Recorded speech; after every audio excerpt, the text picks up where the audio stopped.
Finally, makakatikim na rin tayo ng masarap na lutuin ni Mars Ces Quesada, who was my teacher in college, by the way. Speech teacher in college. Ano naman? Ipamalita naman ang edad natin. Hindi naman, Tita Kung Ces, alam ko no? lang sisikat ka, Kim. Kung alam ko lang Kung talaga. alam lang natin. O, sige, Hindi parang naman chance dapat. dapat He niyo was a tayo. very good student. Gusto ko na siya lang ang tumawag sa'yo ng Kim. Bakit? Kasi kahit sino talaga, all ages, Kuya Kim ang tawag dyan. Mahiya naman ako Only you. makikikuya ako Because sa you're kanya. the Ma'am, para sa inyo po, Kim ako. You have the license. You have the license para nakikim na Ma'am, rin si Kuya Tanong Kim. lang. Ang grade ba hindi kasing taas ng gasolina ngayon? Naku, hindi. Kung alam ko lang Hanggang 4 lang kami rin sa UP eh. Hindi kami 75-90. Hindi, alam ko naman, magaling ito, magaling ito. Oh, magaling, Thank you, ma'am. magaling Magaling ng bola. bola.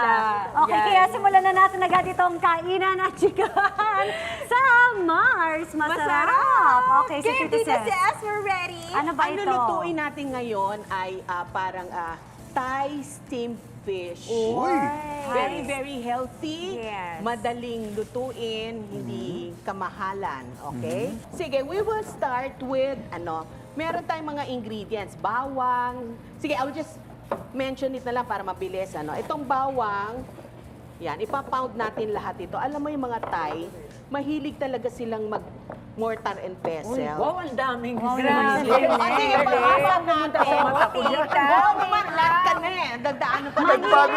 Alam, nakatutok tayo sa ginagawa ni Tita Okay. Ces. Lahat tayo nag-react eh. Pumunta sa Wow. mata ko yung... Okay, so ito. Yung parang lahat tayo napasabak, Mars, yung gagame ba tayo dito, Ay, guys? okay. Ito important to. Usually kasi ito yung dulo ng nung wansui. Okay. Dulo ng Wansui. Ito yung dulo yung na minsan cilantro. tinatapon pero hindi alam ng mga tao, ito yung pinaka-flavorful part. Pero Okay, so- kinakain din ba siya, tita? Or tatanggalin mo rin eventually after? Kukunin lang natin yung ano Kukunin niya. mo lang yung katas. Okay, Oo. Tapos tatanggalin mo rin? Yeah, Okay, oo. okay. Pero you would think, akala mo malakas masyado. Hindi lahat ng tao gusto ng lasa ng Yeah, may wansui. powerful ang wansui. Pero ito kasi, pwedeng parang meron siyang kakaibang kwan. Titikman nyo mamaya, masarap. Wansoy is also coriander, no? Yes. It is. Ngayon, para mas mabilis, ilalagyan ninyo siya ng asin para yung Mag-activate. abrasive quality. Abrasive quality na As a teacher talaga si Tita Oo, Ces. abrasive para mas quality. mabilis, Okay. Naamoy ko na. Diba? So ngayon, pagka ito na mo nito, na pound mo na ng maigi, so ilalagay na natin dito, di ba? Okay. Lumabas na yung kanyang katas. Lalagyan mo siya ng patis. Wow. Ang patis na ilalagay natin ay local patis o Thai patis. Meron Thai patis eh. Ay, syempre, kahit Thai dish ito, syempre support local tayo. Yan. Oo, so lalagyan mo ng konting patis. Ano ang English ng patis? Fish sauce. Ay, ang galing! Grabe, Naku. Thank you for that wonderful question. Okay, so patis, and then lalagyan natin ng konting sugar. Ayan. Ano sa Tagalog ang brown sugar? Sige, Oy!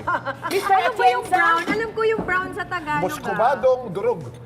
Yan ang magaling eh. Ito magaling sa mga... Ang scientific name ng sugar. Ayan ang dapat alam ni Kuya Kim. alam niya ni Kim. Kasi dapat alam mo. Mr. Atienza, Ananis kumosus ang sasaging. Huwag na tayo magpauto. Tapos, teka, lalagyan natin ito ng, tawag dito, Chicken broth. broth. Sige bro. Like a chicken broth. Tapos, ang pinaka-importanting ingredient dito, usually sa Thai, is the lime juice. Yes, yes. They like that, yeah. Yan. Hindi pwedeng kalamansi.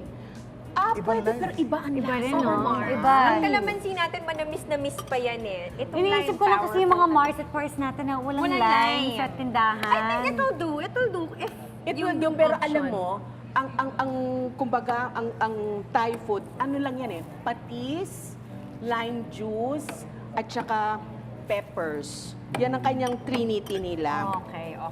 Kumbaga, Okay. ano siya, important ingredient. Oo. Ito ngayon, habang ginagawa natin itong sauce na to, sinisteam ko na yung fish. Okay. Okay? Ready na yata siya. Teka, bago ko steam yung fish pala, nilagyan mo, sinizo mo with salt, at pinahiga mo siya sa lemongrass. Or tanglad. Pwede siyang season with kama. salt, may kama. Oo. Correct. Talagang ganyan ha, kama talaga. Kami, Kamag-anak ba yan May ni kama. Paulina? Ni Paulila. Okay. So ito ngayon, pagka medyo na-steam na natin. So isi-steam natin siya sa kung saan din natin ilalagay na yung sauce, Tita Ses? Yes, ito kasi yung sauce niya. Steam na natin siya. Ay, ganda. Now, how do you know kung luto na yung Yun, fish? gusto ko malaman. Kung meron kang toothpick at ginanon mo at nakita mo na tumakbo Malinis. siya at malinis, siya ay Luto na. na. So pagka And if hindi it's pa not luto, ano pink nangyayari? It's Mapula pa. rubbery. Sa feeling ko mahihirapan kang ang itusok eh. Oo. Tsaka No syempre rubber yung- may certain level of lansa pa yan. Eh. Yeah, good smell. Pero yung ang maganda dito, the lime will be pantanggal lansa yun. Eh. Yung acid niya. Yes. And of course, nakakatulong din yung Yan, tanglad sa Okay. ilalim. So pagluto na yan, ipupour na natin siya. Tapos isi-steam natin siya for 5 minutes.